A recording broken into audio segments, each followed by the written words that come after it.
शतरंज के खिलाड़ी मुंशी प्रेमचंद की कहानी।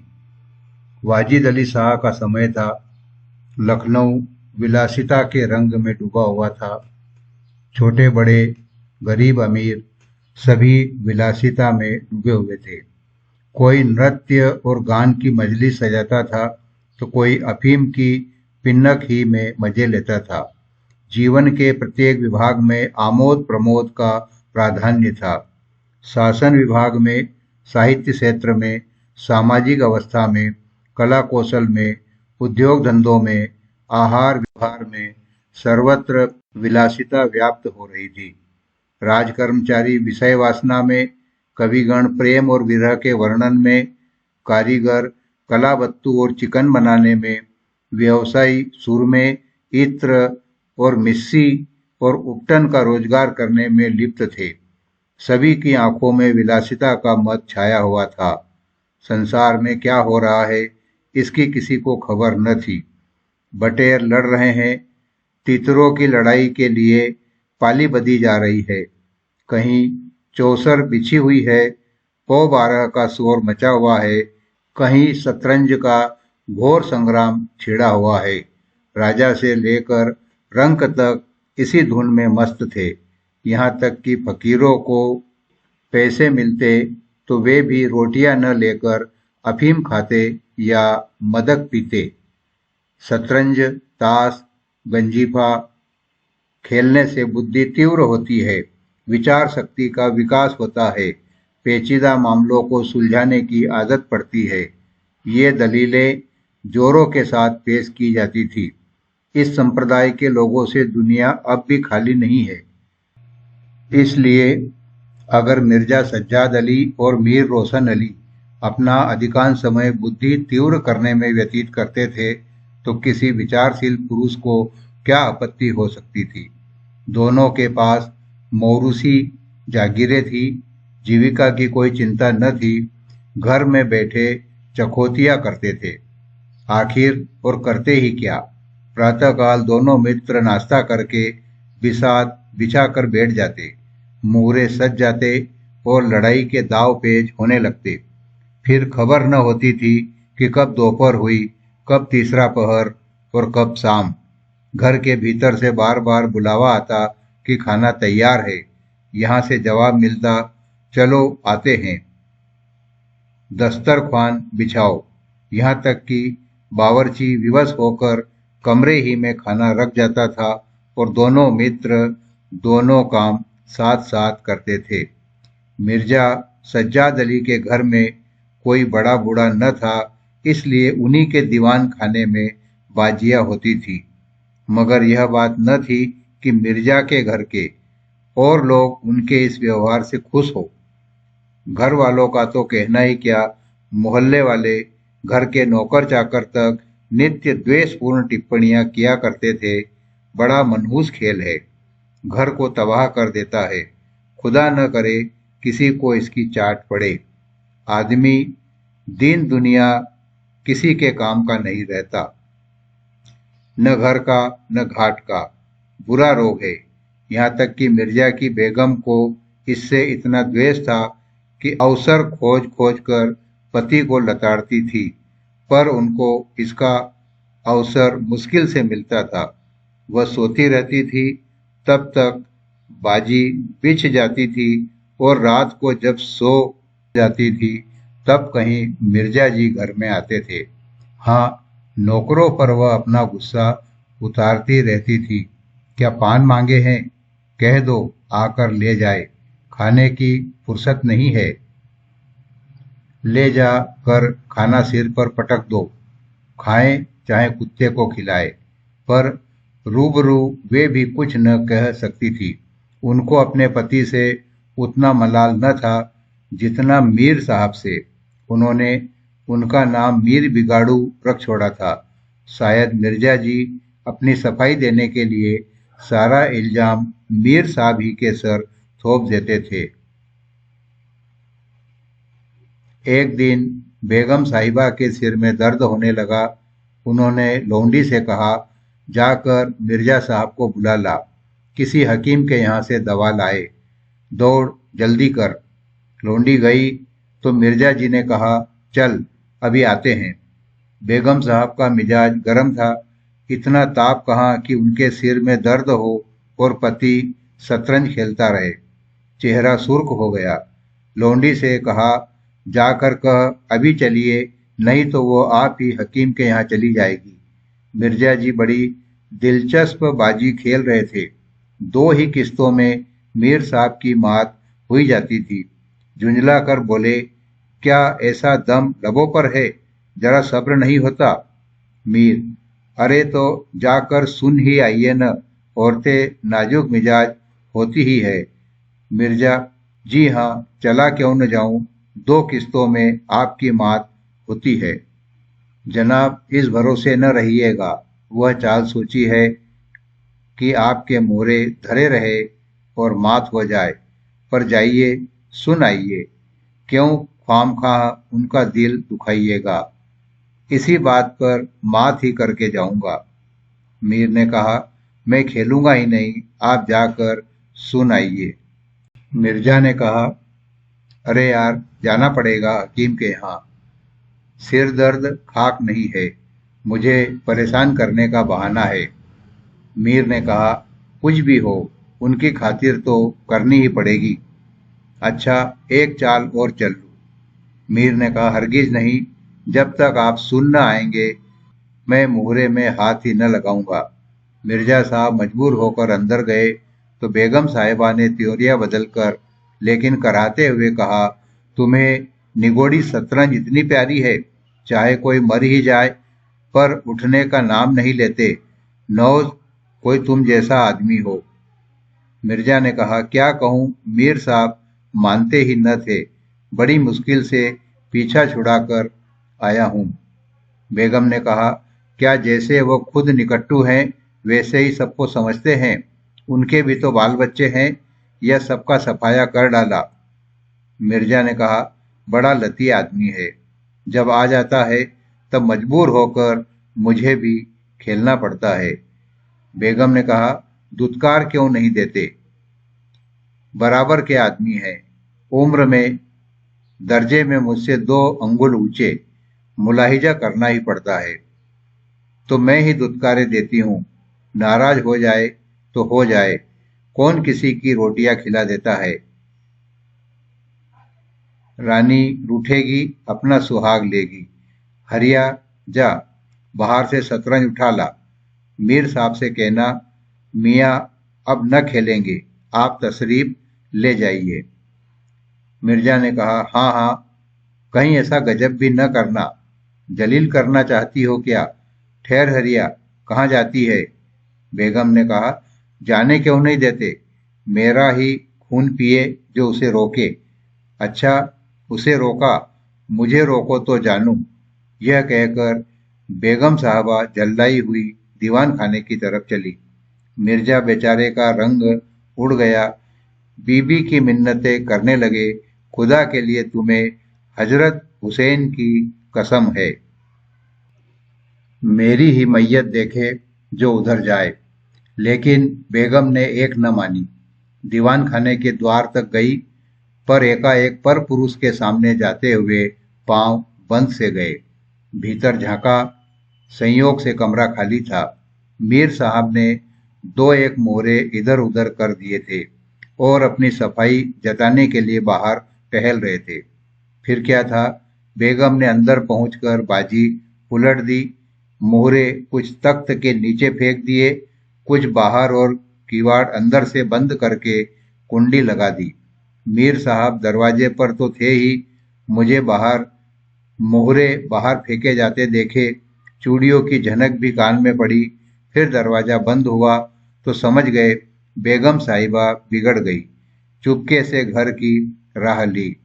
मिर्जा ने कहा, तुमने गजब किया। बेगम बोली, अब मीर साहब इधर आए तो खड़े खड़े निकलवा दूंगी। इतनी लोग खुदा से लगाते तो वली हो जाते। आप तो शतरंज खेले और मैं यहाँ चूल्हे चक्की की फिक्र में सिर खपाऊं। जाते हो हकीम साहब के यहाँ कि अब भी तामुल है? मिर्जा घर से निकले तो हकीम के घर जाने के बदले मीर साहब के घर पहुंचे और सारा वृतांत कहा। मीर साहब बोले, मैंने तो जब मोहरे बाहर आते देखी तभी ताड़ गया, फौरन भागा। बड़ी गुस्सेवर मालूम होती है, मगर आपने उन्हें यूं सिर चढ़ा रखा है, यह मुनासिब नहीं। उन्हें इससे क्या मतलब कि आप बाहर क्या करते हैं? घर का इंतजाम करना उनका काम है, दूसरी बातों से उन्हें क्या सरोकार। मिर्जा ने कहा, खैर यह तो बताइए अब कहाँ जमाव होगा? मीर ने कहा, इसका क्या गम है, इतना बड़ा घर पड़ा हुआ है, बस यहीं जमे। मिर्जा ने कहा, लेकिन बेगम साहिबा को कैसे मनाऊंगा? घर पर बैठा रहता था तब तो इतना बिगड़ती थी, यहाँ बैठक होगी तो शायद जिंदा न छोड़ेगी। मीर ने कहा, अजी बकने भी दीजिए, 2-4 रोज में आप ही ठीक हो जाएगी। हाँ, आप इतना कीजिए कि आज से जरा तन जाइए। राज्य में हाहाकार मचा हुआ था, प्रजा दिन दहाड़े लूटी जाती थी, कोई फरियाद सुनने वाला न था। देहातों की सारी दौलत लखनऊ में खींची आती थी और वह वेश्याओं में, भांडों में और विलासिता के अन्य अंगों की पूर्ति में उड़ जाती थी। अंग्रेज कंपनी का ऋण दिन दिन दिन दिन भीग कर भारी होती जाती थी। देश में सुव्यवस्था न होने के कारण वार्षिक कर भी वसूल न होता था। रेजिडेंट बार बार चेतावनी देता था, पर यहाँ तो लोग विलासिता के नशे में चूर थे, किसी के कानों पर जूं न रेंगती थी। खैर, मीर साहब के दीवान खाने में शतरंज होते कई महीने गुजर गए। नए नए नक्शे हल किए जाते, नए नए किले बनाए जाते, नित्य नई व्यूह रचना होती। कभी कभी खेलते खेलते झोड़ हो जाती, तू मैं की नौबत आ जाती, पर शीघ्र ही दोनों मित्रों में मेल हो जाता। कभी कभी ऐसा भी होता कि बाजी उठा दी जाती, मिर्जा जी रूठ कर अपने घर चले जाते, मीर साहब अपने घर में जा बैठते, पर रात भर की निद्रा के साथ सारा मनोमालिन्य शांत हो जाता था। प्रातःकाल दोनों मित्र दीवान खाने में आ पहुंचते थे। एक दिन दोनों मित्र बैठे हुए शतरंज की दलदल में गोते खा रहे थे कि इतने में घोड़े पर सवार एक बादशाही फौज का अफसर मीर साहब का नाम पूछता हुआ आ पहुंचा। मीर साहब के होश उड़ गए। यह क्या बला सिर पर आई? यह तलबी किस लिए हुई है? अब खैरियत नहीं नजर आती। घर के दरवाजे बंद कर लिए। नौकरों से बोले, कह दो घर में नहीं है। सवार ने कहा, घर में नहीं है तो कहाँ है? नौकर ने कहा, यह मैं नहीं जानता, क्या काम है? सवार बोला, काम तुझे क्या बताऊंगा, हुजूर में तलबी है, शायद फौज के लिए कुछ सिपाही मांगे गए हैं। जागीरदार है कि दिल्लगी, मोर्चे पर जाना पड़ेगा तो आटे दाल का भाव मालूम हो जाएगा। नौकर ने कहा, अच्छा तो जाइए, कह दिया जाएगा। सवार बोला, कहने की बात नहीं है, मैं कल खुद आऊंगा, साथ में ले जाने का हुक्म है। सवार चला गया। मीर साहब की आत्मा कांप उठी। मिर्जा जी से बोले, कहिए जनाब, अब क्या होगा? मिर्जा बोले, बड़ी मुसीबत है, कहीं मेरी तलबी भी न हो। मीर ने कहा, कमबख्त कल फिर आने को कह गया है। मिर्जा बोले, आफत है और क्या, कहीं मोर्चे पर जाना पड़ा तो बेमौत मरे। मीर ने कहा, बस यही एक तदबीर है कि घर पर मिलो ही नहीं। कल गोमती पर कहीं वीराने में नक्शा जमे, वहां किसे खबर होगी? हजरत आकर आप लौट जाएंगे। मिर्जा ने कहा, वल्लाह आपको खूब सूझी, इसके सिवाय और कोई तदबीर ही नहीं है। दूसरे दिन से दोनों मित्र मुंह अंधेरे घर से निकल खड़े होते। बगल में एक छोटी सी दरी दबाए डिब्बे में गिलोरिया भरे गोमती पार की एक पुरानी वीरान मस्जिद में चले जाते, जिसे शायद नवाब आसिफ उद्दौला ने बनवाया था। रास्ते में तंबाकू, चिलम और मदरिया ले लेते और मस्जिद में पहुंच दरी बिछा हुक्का भरकर शतरंज खेलते बैठ जाते थे। फिर उन्हें दीन दुनिया की फिक्र न रहती थी। किस्त, सह आदि दो एक शब्दों के सिवा उनके मुंह से और कोई वाक्य नहीं निकलता था। कोई योगी भी समाधि में इतना एकाग्र न होता होगा। दोपहर को जब भूख मालूम होती तो दोनों मित्र किसी नान बाई की दुकान पर जाकर खाना खाते और एक चिलम हुक्का पीकर फिर संग्राम क्षेत्र में डट जाते। कभी कभी तो उन्हें भोजन का भी ख्याल न रहता था। इधर देश की राजनीतिक दशा भयंकर होती जा रही थी। कंपनी की फौजें लखनऊ की तरफ बढ़ी चली आती थी। शहर में हलचल मची हुई थी। लोग बाग बच्चों को लेकर देहातों में भाग रहे थे। पर हमारे दोनों खिलाड़ियों को इसकी जरा भी फिक्र न थी। वे घर से आते तो गलियों में होकर। डर था कि कहीं किसी बादशाही मुलाजिम की निगाह न पड़ जाए जो बेकार में पकड़े जाएं। हजारों रुपए सालाना की जागीर मुफ्त ही हजम करना चाहते थे। एक दिन दोनों मित्र मस्जिद के खंडहर में बैठे हुए शतरंज खेल रहे थे। मीर की बाजी कुछ कमजोर थी। मिर्जा साहब उन्हें किस्त पर किस्त दे रहे थे। इतने में कंपनी के सैनिक आते हुए दिखाई दिए। वह गोरों की फौज थी जो लखनऊ पर अधिकार जमाने के लिए आ रही थी। मीर साहब बोले, अंग्रेजी फौज आ रही है, खुदा खैर करे। मिर्जा ने कहा, आने दीजिए, किस्त बचाइए, यह किस्त। मीर ने कहा, जरा देखना चाहिए, यहीं आड़ में खड़े हो जाएं। मिर्जा ने कहा, देख लीजिएगा, जल्दी क्या है, फिर किस्त। मीर बोले, तोपखाना भी है, कोई 5,000 आदमी होंगे, कैसे कैसे जवान है, लाल बंदरों के से मुंह, सूरत देखकर खौफ मालूम होता है। मिर्जा ने कहा, जनाब हिले न कीजिए, ये चकमे किसी और को दीजिएगा, यह किस्त। मीर ने कहा, आप भी अजीब आदमी हैं, यहाँ तो शहर पर आफत आई हुई है और आपको किस्त की सूझी है। कुछ इसकी भी खबर है कि शहर घिर गया तो घर कैसे चलेंगे। मिर्जा ने कहा, जब घर चलने का वक्त आएगा तो देखा जाएगा, यह किस्त, बस अब की सह में मात है। फौज निकल गई। 10 बजे का समय था। फिर बाजी बिछ गई। मिर्जा ने कहा, आज खाने की कैसे ठहरेगी। मीर ने कहा, जी आज तो रोजा है, क्या आपको ज्यादा भूख मालूम होती है। मिर्जा ने कहा, जी नहीं, शहर में न जाने क्या हो रहा है। मीर ने कहा, शहर में कुछ न हो रहा होगा, लोग खाना खाकर आराम से सो रहे होंगे। हुजूर नवाब साहब भी ऐशगाह में होंगे। दोनों सज्जन फिर जो खेलने बैठे तो 3 बज गए। अब की मिर्जा जी की बाजी कमजोर थी। 4 का गजर बज ही रहा था कि फौज की वापसी की आहट मिली। नवाब वाजिद अली पकड़ लिए गए थे और सेना उन्हें किसी अज्ञात स्थान को लिए जा रही थी। शहर में न कोई हलचल थी, न मारकाट, एक बूंद भी खून नहीं गिरा था।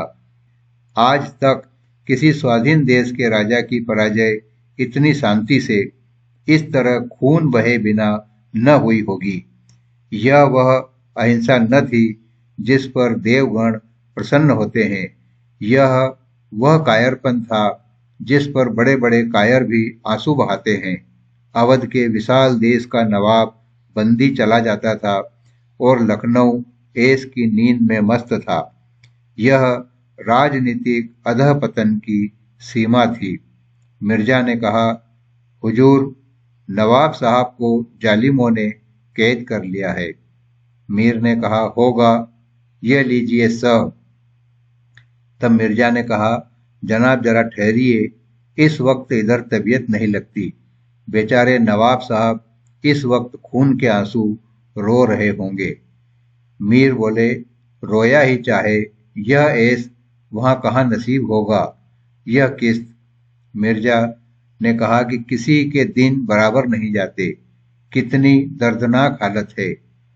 मीर ने कहा, हाँ सो तो है ही, यह लो फिर किस्त, बस अब की किस्त में मात है, बच नहीं सकते।